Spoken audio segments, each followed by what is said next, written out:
A strong, active MJO is forecast. Is it real?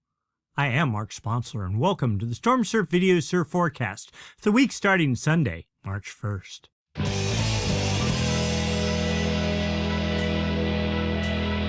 Stormsurf, waves, weather, buoys, altimetry, snow, temperatures, El Nino, weather analysis, essential data for outdoor people, all the time. No hype.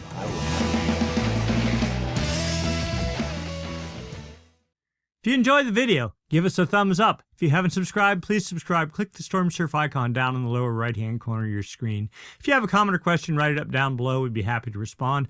And if you'd like to make a small contribution to the cause, you may hit the super thanks button down below, the heart with the $sign in it. With that, I'd like to thank the folks that donated last week. B. Nadine, DL Man, Tim Caston, and our big contributors for the week, Coach Nate and E. Slate. Thank you all so much. I really appreciate it. And with that, let's get to work.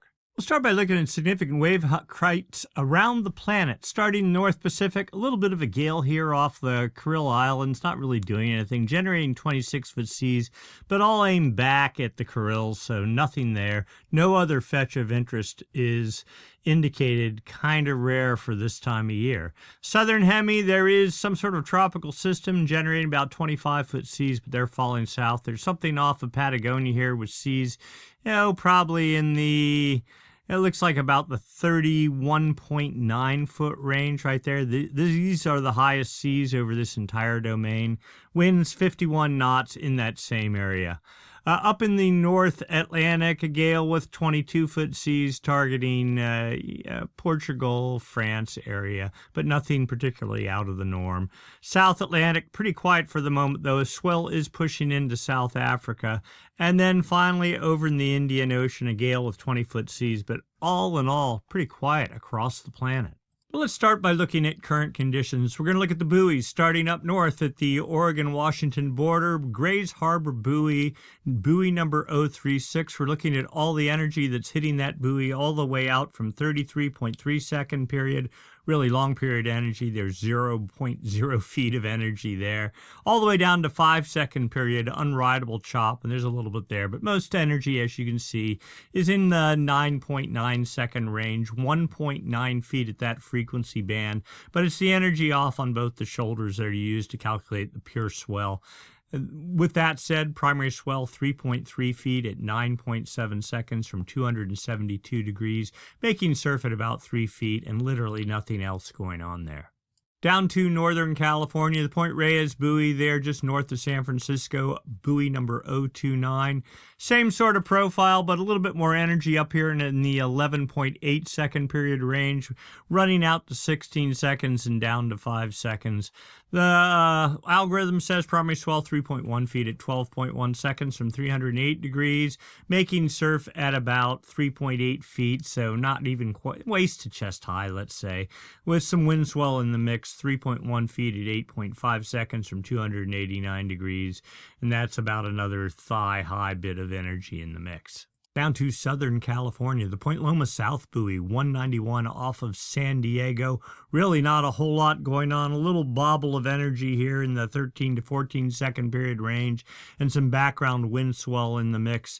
Turns out the wind swell is stronger than the actual ground swell. Primary swell 1.4 feet at 8.6 seconds from 262 degrees, making surf 1.2 feet. And secondary swell 0.5 of a foot from 15.9 seconds from the Southern Hemi, 219 degrees, making surf a whopping 0.8 of a foot. The Waimea Bay buoy, unfortunately, is down, so we go over to Kauai. We use the Honolulu buoy there. Buoy number 202. We see a bit of energy here in the 11 second period range, mainly just wind swell. Let's see how the algorithm does. 4.7 feet at 10.6 seconds from 316 degrees, making surf at 4.9 feet. And yeah, there were some sets that were ahead high this morning over on the north shore of Oahu. Secondary swell 1.5 feet at 13.8 seconds from 341 degrees, adding another 2 feet into the mix. So let's take a look at what's been going on around the planet for the past week. We'll start in the North Pacific. There was a gale off the coast, or at least low pressure, was generating 25-foot seas aimed south, more at Hawaii than the U.S. West Coast. You see that system fell south, swell impacted the islands on Monday. That was a week ago. Since then, really not a whole lot has been going on. A little gale flared up over the dateline. Another little system developed here in the very northern corner of the Gulf of Alaska.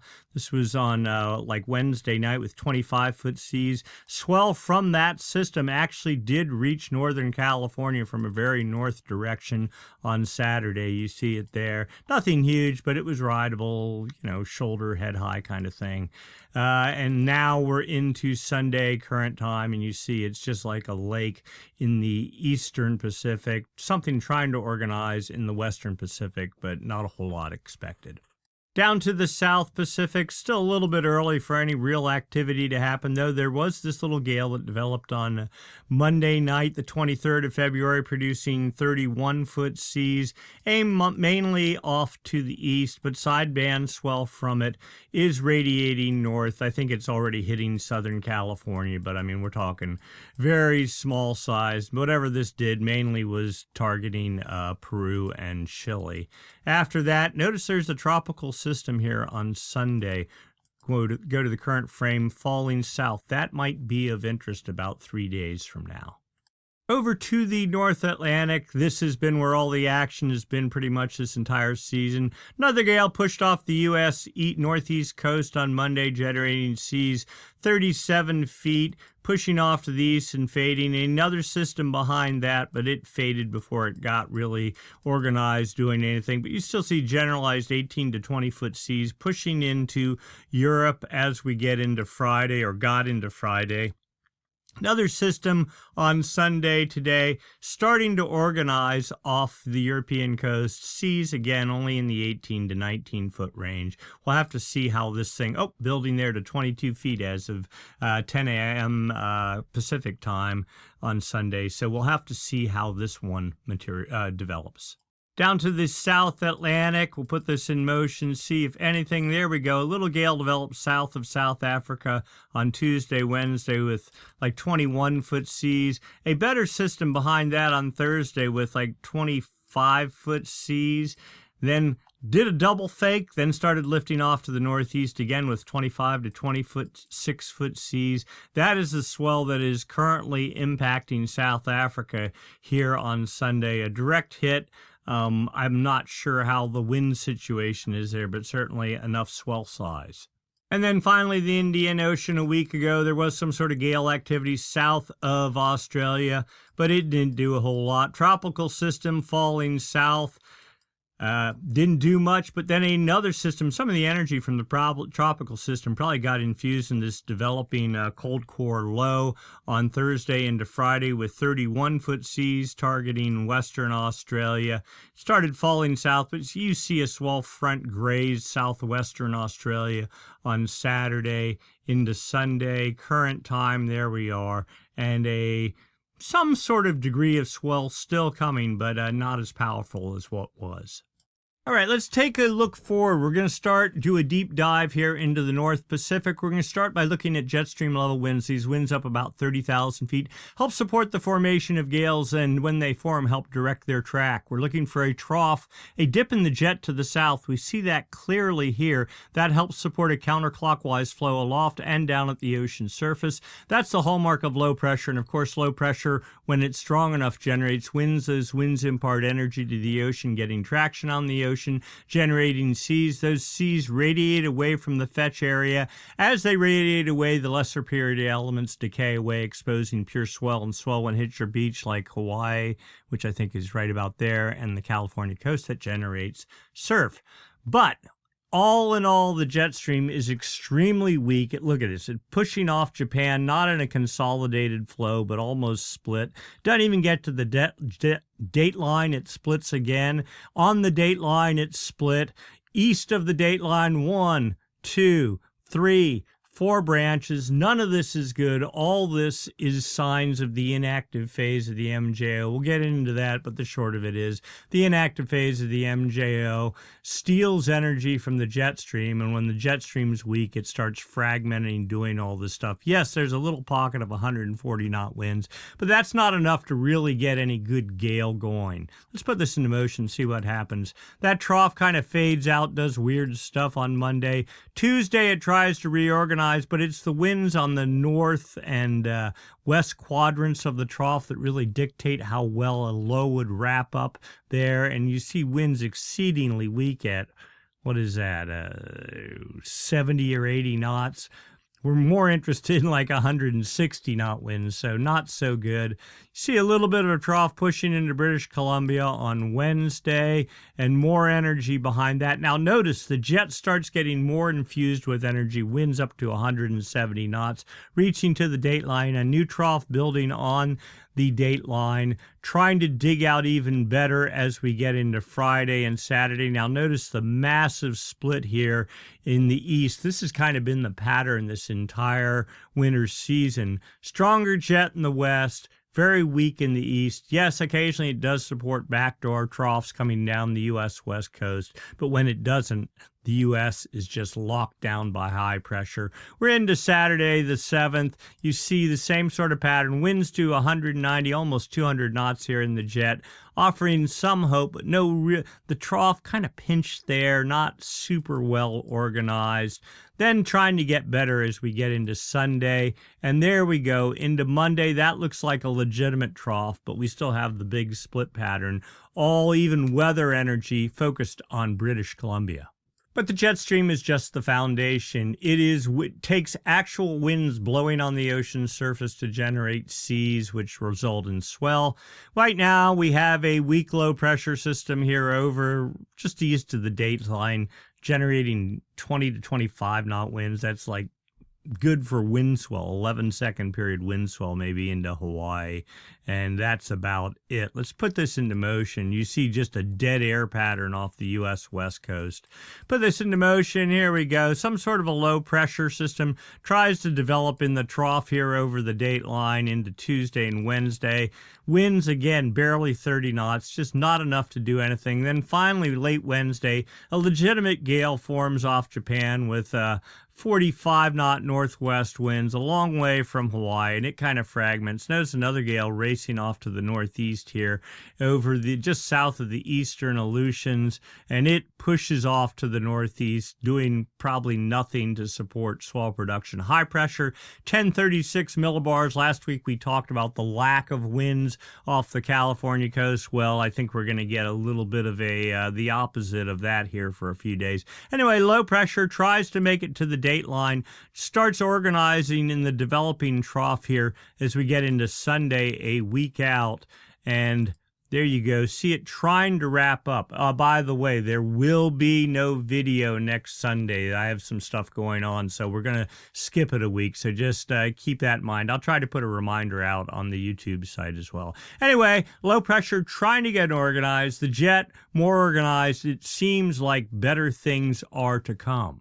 What are the effects of those winds on the ocean surface? Here we go, the Wave Watch or GFS Wave Watch wave model going out a week. We'll put this into motion.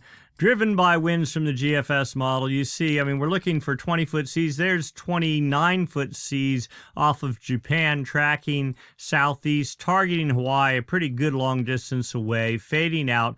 Then that gale, well, actually, let's go back here. There is another little gale here tracking through the northern Gulf with 33-foot seas on Saturday. Again, maybe there's some hope for some very north-angled swell into Northern California from that. It's really focusing here on this gale over the dateline. We're out 180 hours, and it still hasn't. It's produced seas into 34 feet, but they're all aimed back towards not even Japan, somewhere out here in the middle of nowhere with a little bit of energy maybe targeting Hawaii and really nothing relative to California yet. The forecast for the South Pacific. Now remember, we had this tropical low here north of New Zealand falling southeast. The models, a little bit here now, are starting to suggest something developing from this as we get into Tuesday night and Wednesday with 29-foot seas building to 35 feet, building to 38 feet Wednesday morning, 38.9 feet, and then 40 feet aimed reasonably well off to the northeast. The Southern California cutoff is about 117.5 west, so right here. So theoretically, energy up into Northern California, but more Southern California, and the real focus is going to be Chile and Peru. That system pushes off to the east out of the Southern California swell window, still with 42-foot seas as we get into Thursday, targeting, again, you see the bullseye right there. We'll see the swell front actually running up the coast there. More low pressure behind that, southeast of New Zealand with 27-foot seas, but it just fades out. Nothing expected from that. So, believe it or not, theoretically, extratropical low developing in the southern hemi, possibly producing southern hemi swell pushing north. Interesting considering it is March 1st. To the North Atlantic, let's see if there's any relenting of the gale pattern pushing off the northeast U.S. coast. Sort of looks like it for the moment. Yes, seas up. Here we go. Here's something winding up. 32-foot seas on Thursday, the 5th of March, building to 35 feet, to 37 feet, to 42 feet. The target looks like anywhere from Ireland up into Scotland. Again, 43-foot seas, squeezing in between Iceland and Scotland there. And you see some sort of swell front radiating the whole way down even into Portugal. Another little system behind that, but quickly fading out. We're 168 hours out and 180. So one main system and some backup energy. To the South Atlantic, looking for any new activity, seas of 25 feet or better. 18-foot seas, there we go. 22-foot seas, but like literally 50 miles off the coast of South Africa and building to 33 feet to 38 feet. Now, we're almost a week out, so I have very low hopes in that. And then we're 180 hours out and it starts fading. And finally, over to the Indian Ocean, putting this in motion, 30-foot seas, lifting northeast, fading well off of southwestern Australia. Swell front impacting the coast sometime around, we'll say, Thursday. Behind that, really nothing. There's the system off of South Africa, and there's 180 hours out. So it almost feels like the northern hemi is starting to lose energy. The southern hemi is not really trying yet, except for that one freak little storm forecast for the South Pacific. Local wind forecast for the Hawaiian Islands right there, and California right there. Southern California, there's the dotted line right there. That's the Baja border. Point Conception right there, so the Channel Islands there. Central California, Monterey Bay, San Francisco Bay, and then Cape Mendocino and the Oregon-California border. Right now, light wind regime, light low pressure off the North California coast. Not a whole lot going on. We're into Monday. That was Monday. Now Tuesday, high pressure starts building a little bit. Low pressure off to the north. You see northwest winds building 15 knots down the California coast. Not too bad. Trades 15 knots for the Hawaiian Islands. So we get into Wednesday. High pressure starts taking shape, 1030 millibars, this springtime circulation, building northwest flow down the California coast, north of Point Conception, 20-knot winds, south of Monterey Bay, trades 20 knots solid over the Hawaiian Islands. So we get into Thursday, here comes the dreaded springtime northwest winds, 30-knot winds off of all of North and Central California. Let's see how long it holds. Trades solid 20 knots for the Hawaiian Islands. Yes, it will generate wind swell, but it will also cause water temperatures to drop. This is basically an upwelling wind pattern, anything from the north. From the south, it's a downwelling wind pattern, warming water, if you will. Anyway, so with high pressure in control, again, 30-knot north winds on Friday, and It says something less near the coast, but off the coast, still 20-25 knots. That will do upwelling. Trades 15+ knots for the Hawaiian Islands. Saturday, more of the same for California, 20-knot trades for the Hawaiian Islands. Sunday, more of the same for California, more focused north of San Francisco. Trade still solid for the Hawaiian Islands. We'll go out a little bit further, and here we go. We're into almost Monday, 35-knot winds off of Cape Mendocino. It is that time of year. Last week we had talked about maybe we weren't going to get the upwelling pattern. This week, here it is, plain as day. You notice with the Jetstream getting stronger in the west, that shoves high pressure more off of California, where that high pressure used to be north of Hawaii, making the strong trade winds there. They get a bit of a break, and the focus returns more to normal, focusing on California.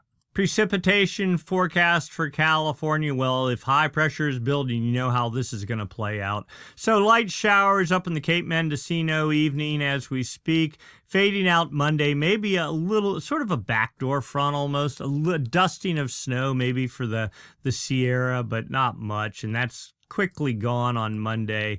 Tuesday, you see the high pressure starting to build. Winds circulate clockwise around that. Now, a lot of weather pushing into British Columbia and Canada and even Washington, but doubtful. There we go. Another little scattering of showers for Cape Mendocino Wednesday during the day, and maybe a dusting of snow for Tahoe, but that's about it. And then you see bulletproof high pressure, 1036 millibars, 1034, just locking this area completely down. Saturday into, where are we, Sunday now? And then let's go out to the end here, and that is about it. The only hope is British Columbia and pretty much north of there. The snow forecast dashboard for Palisades, Tahoe, formerly Squaw Valley. What are we talking, a half an inch or something like that? One little spurt, and that's it for over the entire time frame. Mammoth, even less, maybe a quarter of an inch.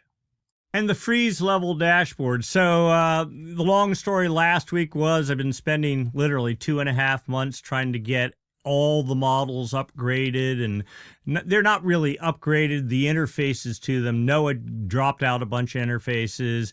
We're on all the new interfaces. Basically everything is updating now except for one chart, and I'll get that in a week or so.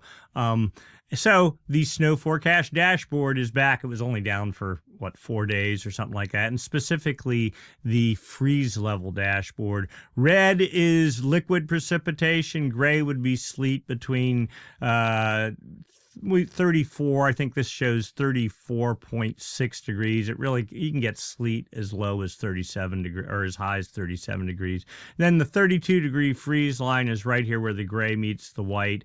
The 28-degree line is where the blue and the white meet. This is the bottom of Palisades, Tahoe, Olympic Valley at 6,200 feet. This is the top of the Palisades at about 9,000 feet. So you see the freeze levels for the most part above even the summit here as we get into the 3rd, which would be like Tuesday. Then things cool off like Wednesday, Thursday sort of thing. And then as we move on, still like no real cold air, probably more warmer than normal air for the time of the year. Not surprising given that there's high pressure off the coast, no troughs dragging cool air down the U.S. West Coast.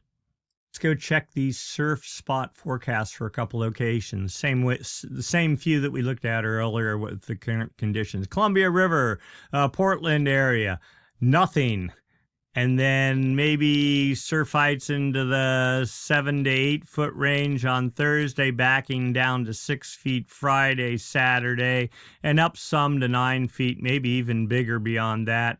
Winds, what are we looking at here? South 20 knots. On northwest, southwest, pretty much all some flavor of onshore the entire time. Swell height 7 feet at 11 seconds, so it's all wind swell. 5 feet at 10 seconds, 6 feet at 12 seconds. The last little frame says 9 feet at 16.9 seconds. Ocean Beach, San Francisco, 3-foot surf on Monday morning, then just dropping out. Northwest winds building to 30 knots on Wednesday, still no surf. This is when it starts jumping around like that. That means wind swell, and you can just see it. Northwest winds still like 15 to 20 knots the whole way through the forecast window. Swell heights from 4 feet at 8 seconds on Monday to 0.8 of a foot at 12 feet. I mean, just like really nothing. Here's your wind swell, 8 feet at 10 seconds, 8 feet at 9 seconds. So basically not a whole lot going on this week. Down to San Diego, surf heights in the 2.5 foot range, maybe Tuesday morning down to 1.5 feet, up some as we get into Thursday, Friday. I presume that 2.5 feet is all just wind swell, and then dropping out from there. Let's take a look. Yeah, 3 feet at 6 seconds on Monday, 2 feet at 7 seconds, 2.5 feet at 10 seconds. Here's your wind swell on like Thursday, Friday. You can see it. Really not a whole lot happening. North shore of Oahu as we get into Monday, swell heights fading from 2.5 feet, and then basically just nothing with trades. You see here 21, 25, 27 knots, 25 knots basically the whole way through. What do we got for swell heights? Pretty much 1 foot at 11 seconds is as good as it gets. Certainly not a great pattern.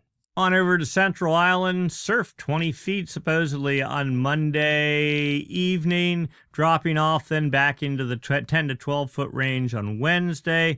A little bit of jumping around there, probably some wind swell, and then 29 feet, 30 feet as we get into Saturday, 25 feet Sunday, fading from there. What do we have? South winds 37 knots. I mean, you can kind of read this for yourself, but a lot of variations on mostly south winds at rather extreme velocities. Swell height 16 feet at 12 seconds, 9 feet at 11 seconds. There's your wind swell jumping around.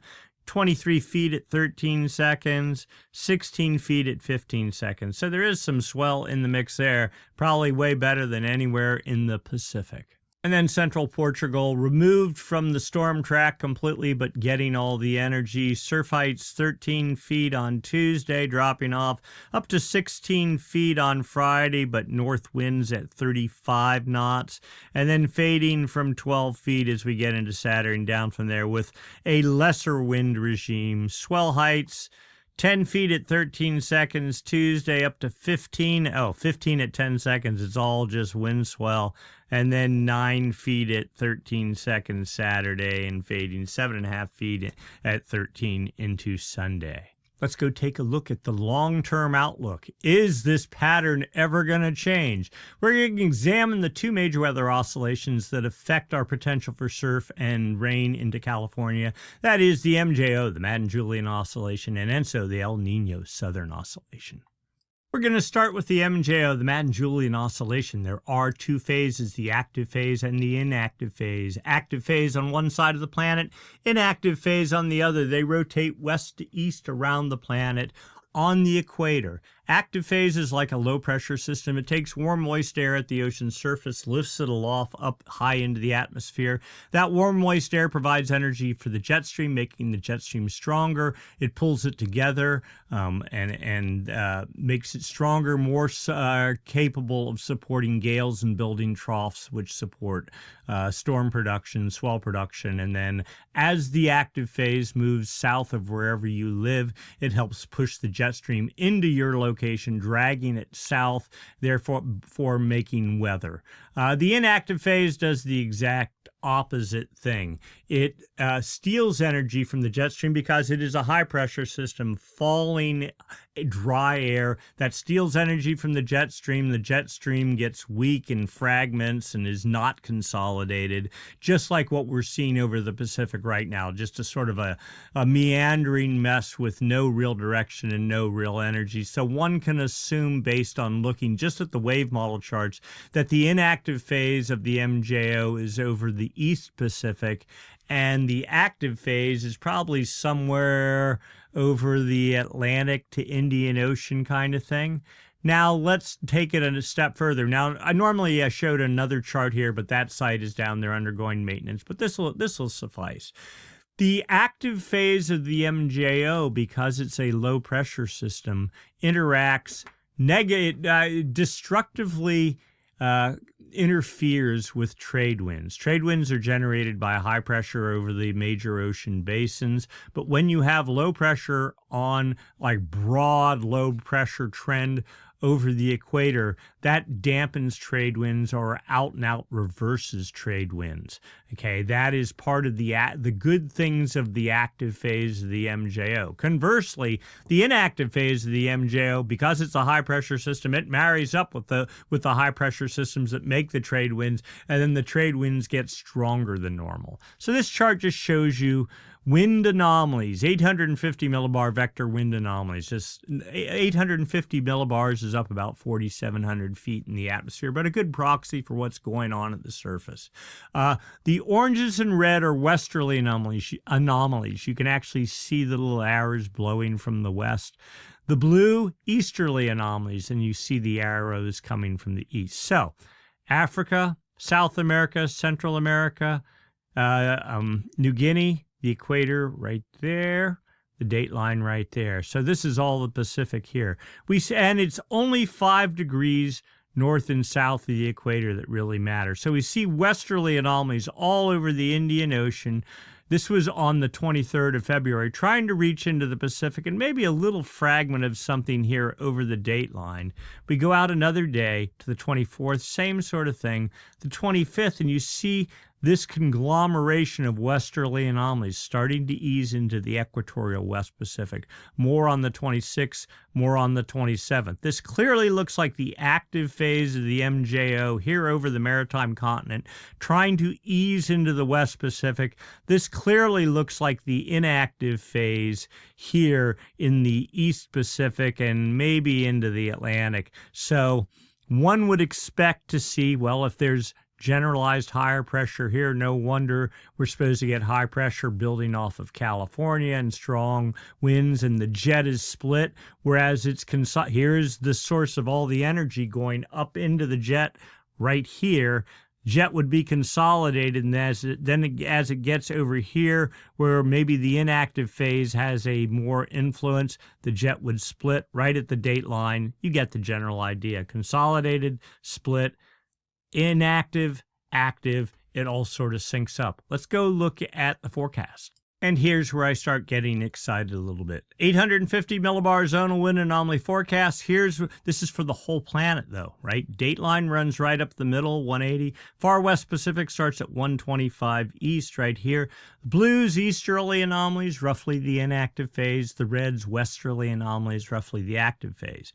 As of today, literally today, westerly anomalies halfway to, or more, 2/3 of the way to the date line. Over the Kelvin wave generation era, we've had 2 significant active phases of the MJO this year. One, I think, was in November, and the next one was in January. They produced westerly anomalies over the West Pacific, took warmer than normal water here and shoved it off to the east. The first of those, they're called Kelvin waves, ball of warm water driven by the active phase of the MJO. The first of those Kelvin waves is impacting the Galapagos and Ecuador as we speak. Water temperatures are warming there. The second one from the active phase of the MJO in January is is in flight and working its way across the Pacific. And now we have a third active phase of the MJO. It is not forecast anymore, is happening with, let's get the scale up here. So anomalies, I'll call these moderate anomalies, but literally 5 days from now, we're supposed to be into strong, we're up into 15 meter per second anomalies over the entire Western Pacific and lasting for, this is a 2-week window. This is data from the GFS model. This should dump significant energy into the jet stream, and it should also produce another Kelvin wave, the third of the year. Why does that matter? Well, dumping energy into the jet stream should help wake up the storm pattern. We hope Finally, whether it will push the split point into California or keep it off the coast, my guess is it'll probably keep it off the coast. So sort of the pattern or the style for this year has been high pressure over California, but storms over the dateline, longer distance storms and swell, more energy into Hawaii because they're closer to the storm source, but we'll have to see how this plays out. The MJO also affects the upper atmosphere. The active phase of the MJO takes warm, moist air, lifts it aloft. That warm, moist air eventually hits cold air in the upper atmosphere, condenses, creates more clouds than normal. And that's what this chart depicts. Outgoing long wave radiation. That is, if you beam a satellite down on the ocean surface, it reflects off the ocean surface, but if you have more clouds, it doesn't backscatter back to the satellite. So the blue is areas of negative anomalies, less sunlight reflecting off the ocean surface or the satellite energy radiating off. Active phase of the MJO. Active phase. Inactive phase is where you have no clouds. You get a good amount of sunlight bouncing off the ocean surface, returning back to space. That's what the orange is. So this says, and this is the statistic model. It says active phase over the maritime continent, leaching into the West Pacific. Inactive phase pretty much out of the picture. Same deal 5 days from now, but now the statistic model says active phase is basically just supposed to fall apart and the inactive phase returns. Now the GFS model, or the ensemble GFS, says no such deal.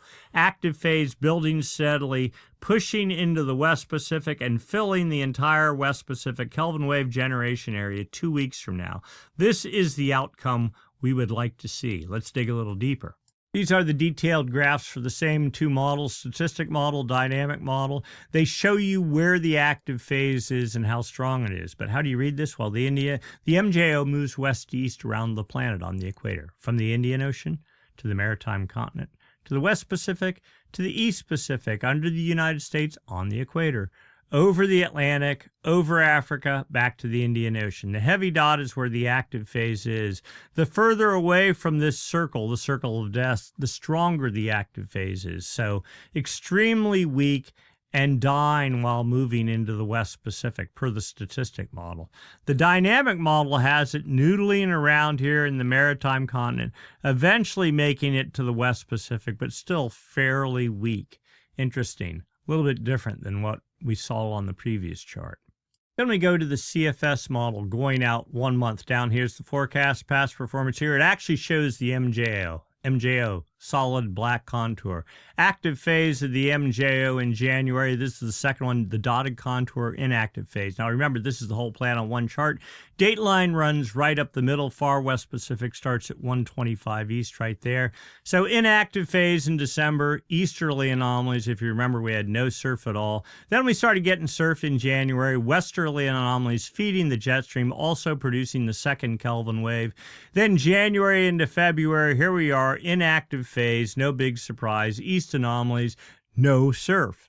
Here we go again. Beginning of February, let's call it March, active phase just in the past day or two, starting to build into the West Pacific with westerly anomalies, but really the bulk of it doesn't get going in the Pacific till March 17th or so, a second contour developing, approaching the date line. And remember, just because the active phase, like let's say today, pushes into the Pacific, it doesn't instantly churn the jet stream. It takes somewhere between 1 to 2 weeks before the jet stream, there's enough up pushing moist air. It takes a bit for the atmosphere to respond to the effects of the MJO. So somewhere out here, I'm guessing around the 14th of March, which is beyond, the GFS model goes out 2 weeks, and we're only showing 1 week of it because we don't even trust the second week. So we're talking out a week or two beyond where even the GFS model goes, that maybe things could get quite interesting. And then if you thought that was a tease, then we go to the CFS model going out 3 months. Past performances, whoa, there we are down there. The forecast up here, do not look at the glowing red light. It is incredibly impressive. It has been on the models here for off and on, more or less on for a month, though varying in intensity. Tonight and yesterday and the day before, it's been pretty much holding like this. If this materialized, this would be some massive westerly wind burst. I don't think it'll do what it says here, but we'll keep our eyes on it. Anyway, date line runs right up the middle of the chart. Again, this is the whole far west Pacific, starts at 125 east. So as of today, westerly anomalies are in the West Pacific. There's your inactive phase fading east of the date line. And from here out, especially you go 1, maybe 2 weeks out, then things get very intense. I mean, this is literally, if you go from here to here, that is 1, 2, 3, 4, 5, 6, 7, 8, 9 weeks. So that's like almost 2.5 months of westerly anomalies over the Pacific. If that happens, that's going to push a lot of warm water across the Pacific and make one massive Kelvin wave. Now, I'm not going to get my hopes up about this, but it is an incredible tease. All right, let's overlay the MJO as if we didn't know what was going on. Here was our pass. Here's our active phase that was in November that produced the first Kelvin wave. Here's our active phase in January that produced the second Kelvin wave. Both these helped stir up surf. This one makes the previous two look like virtually nothing. We've been talking about potential late season surf. That is all based on this active phase and these westerly anomalies and the supposed dump of energy it's going to put in the jet stream. Do I believe it? Who knows? But let me know what you think in the comments. Do you think this is real, or is this just totally a tease or a fake? I guess we'll see. Anyway, active phase pushing across the Pacific in the Kelvin wave generation area till I'm looking here, maybe into the end of April, so that's all of March and all of April. 2 months of active phase, with westerly anomalies even going another three weeks beyond that or so, and intense from March 17th the whole way to May 4th. I mean, that is just hard to believe. Anyway, the point, and even after that, inactive phase forecast, but westerly anomalies continue. Low pass filter. This is the low and high pressure bias. The dotted contour of the high pressure bias over the date line, or is still over the date line with one contour. This is your La Nina indicator. Higher pressure in the Pacific, the low pressure bias, the solid contour over the maritime continent. Starting about now, you see the very edge of the low pressure bias. It's already in the West Pacific at about, what was that? I'd say maybe 140 east. And it's supposed to be inching forward, but as we get 2 weeks out from now, maybe 3 weeks out, it's supposed to make a wholesale push off to the east as the high pressure bias collapses over the date line. With this onslaught of westerly anomalies and lower pressure, the MJO and all that, it's just basically supposed to crush the remnants of La Nina in the atmosphere, and then the low pressure bias builds with 1, 2, 3, 4 contours as we get into May. And this has been on the charts again for a month or two now as well. Maybe it won't be quite as strong as this, and maybe it won't evolve quite as fast as this, but some sort of wholesale change is forecast. The other thing, westerly anomalies in the Pacific, they were over the maritime continent. Here, this is all over the maritime continent. They move over the date line. This is literally a glaring red light indicating El Nino, as easterly anomalies, the blue, build over the maritime continent starting about 3 or 4 days from now and slowly start taking root. So a significant pressure change between the Pacific and the Indian Ocean looks to be setting up, ushering in El Nino to the Pacific. Subsurface water temperatures across the Pacific. West Pacific here, East Pacific here. This is down 50, 100, 150 meters. A combination of buoys and satellites give us an idea of what is going on subsurface. You see warm water pushing off the maritime continent, following the thermocline, which is down at about 150 degrees.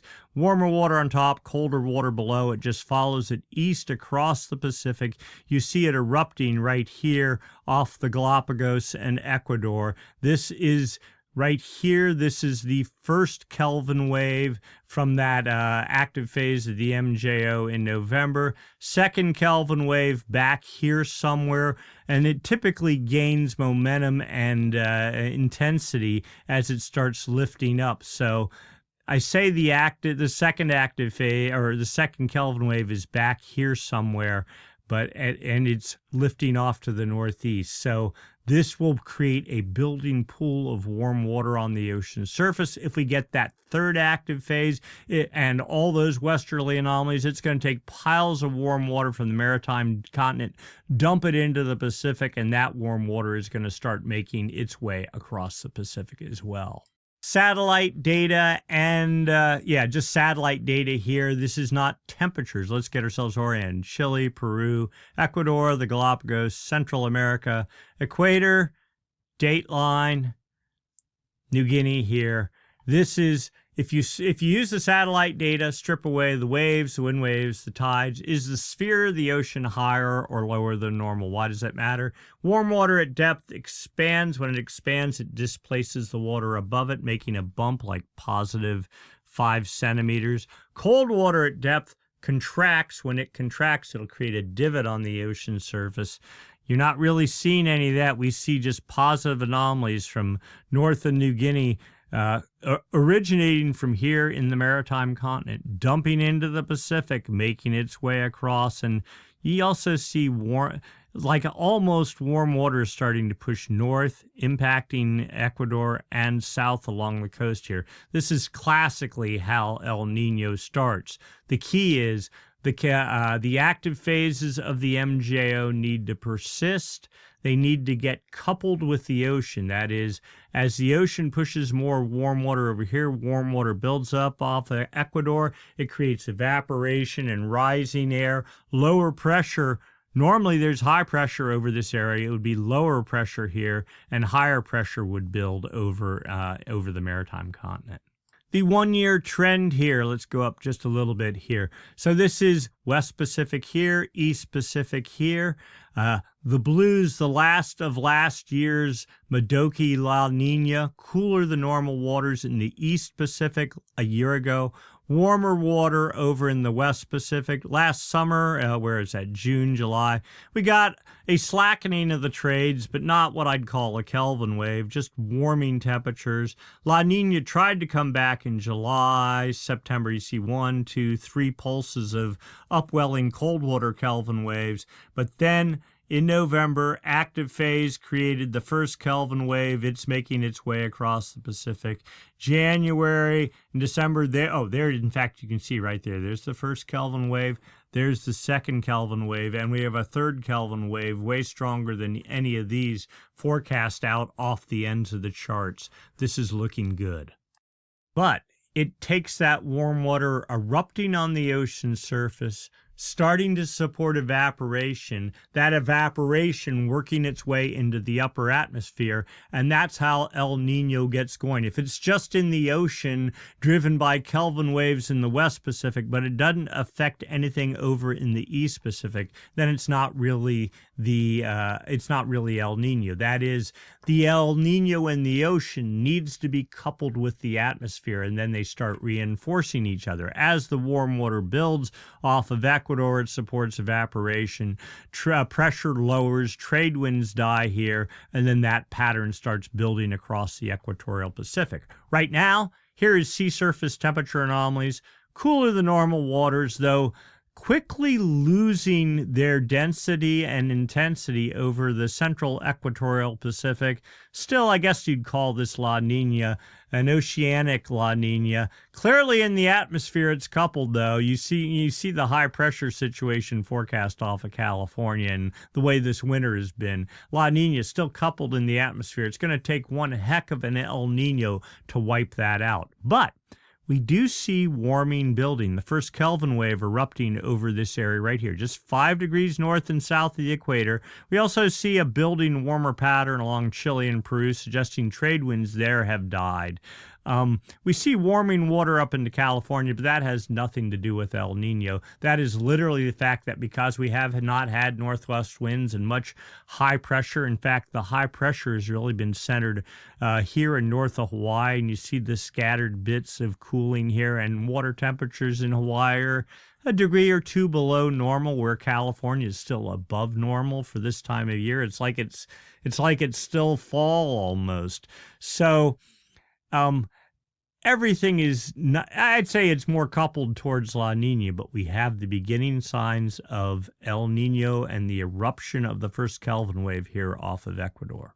Sea surface temperature trend for the past 7 days. I would expect to see more warming out here, but just today and yesterday, temperatures started cooling. I think that because of the building high pressure over the East Pacific, we're getting some upwelling here. The eruption of and that's muting the eruption of the Kelvin wave signal in this chart. In fact, all in all, things basically pretty much normal 5 degrees north and south of the equator.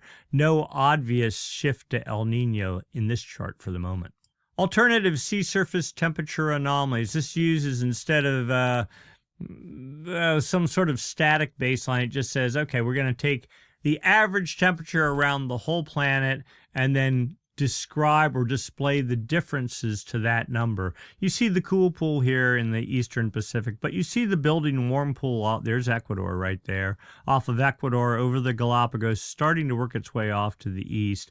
The intensity of this cool pool, even on this chart, has dropped dramatically, but still the aerial coverage of it is a bit larger than one would expect. Sea surface temperature trend in the Nino 1.2 region. That is that area again, right there by the Galapagos and Ecuador. Sea surface temperatures 1.193 degrees above normal on a steady rising trend since January or December 28th or something like that. This is exactly what we want to see. But we go to the Nino 3.4 region, the official El Nino monitoring region.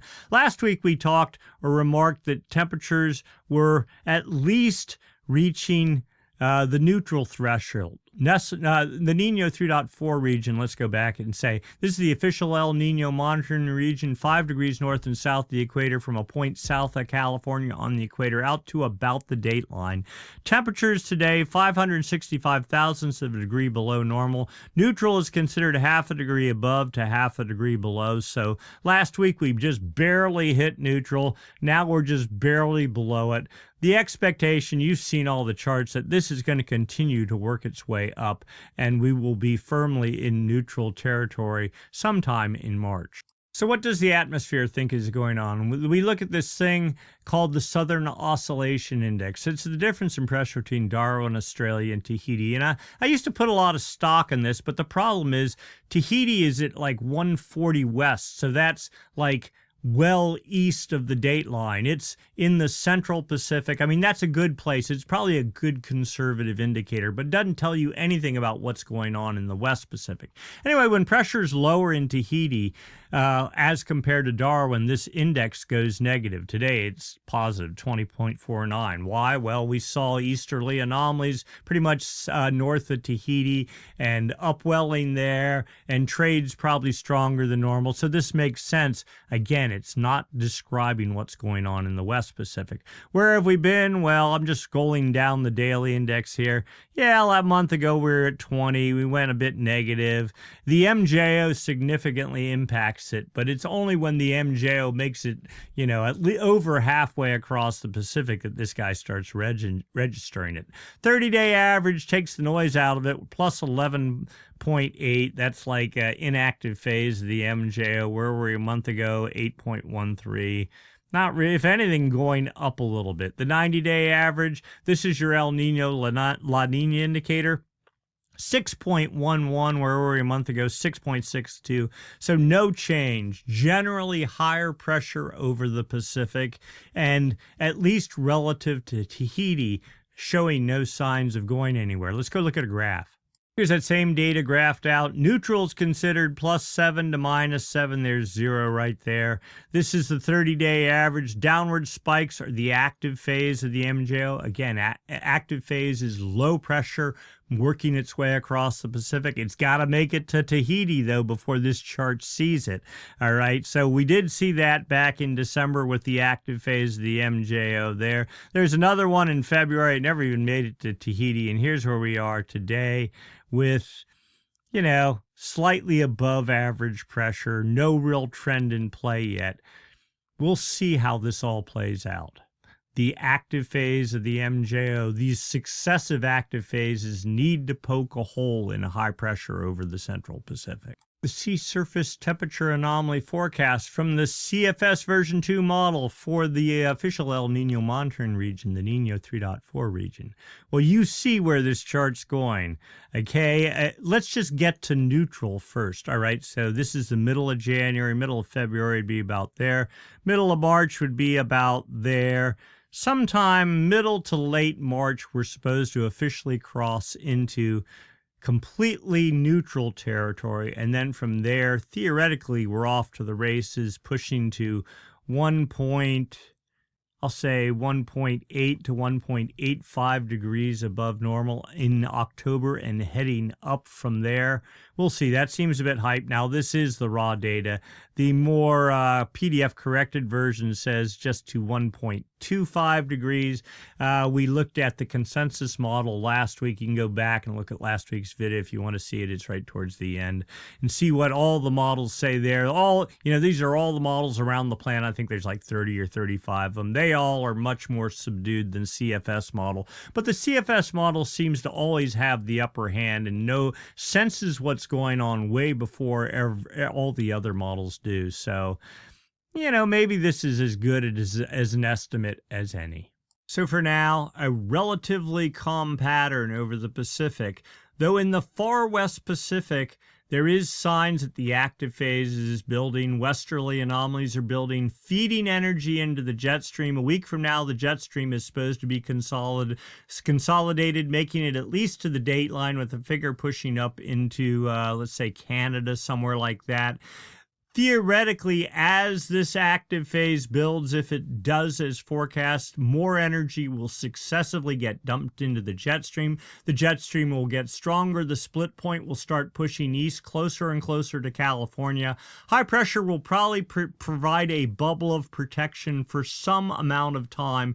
But if the MJO does as forecast and it just sits there and blows for the next 8 to 9 weeks, then theoretically we could have quite a late season swell pattern. But that's a big if. I don't know. Yeah, I mean, we're March and April. It's happened before, but this would definitely be an odd, weird pattern if it were to set up. Something to keep our eyes on. But hopefully, I mean, we're sitting at 67% of normal precip in Northern California, and the snowpack in the Sierra about the same, 65, 68%. We need another big dump to get us at least into something resembling normal, let's say 80 to 85% of normal. And we're hoping for that indeed. And hopefully for the folks in Colorado and Texas, New Mexico, I mean, you guys constantly post, hey, we're high and dry there. I get it. You look at the Lake Mead and Hoover Dam area, water levels way below normal. This is all part of this long ongoing drought, the Pacific Decadal Oscillation, if not a complete regime change in the global weather pattern. But for now, I'm going to hope it's just the Pacific Decadal Oscillation in the inactive phase, hopefully going to shift somewhere sometime soon towards the warm phase, but I'm not holding my breath about that. All right, so that's pretty much it. Not a whole lot going on for the moment, but if you believe the models, things are looking much better starting about 2 weeks out. Again, remember, there will be no video next week, but after that, we'll be back on track. And thank goodness, all the models, everything is up and running and hopefully bulletproof on Stormsurf. It seems to be working well. All the interfaces have been upgraded now, so we're over that hump, thank goodness. All right, if you enjoyed the video, please give us a thumbs up. If you haven't subscribed, please subscribe. Click the Stormsurf icon, lower right-hand corner of the screen. If you have a comment or question, write it up down below. I will do my best to respond here. And then And if you'd like to make a small contribution to the cause, please do hit the super thanks button down below. And again, many thanks to all the folks that have donated over the past weeks and years. Your contributions are what is keeping the website afloat and keeping things going, and we really do appreciate you. Thanks so much, and we'll see you again in 2 weeks.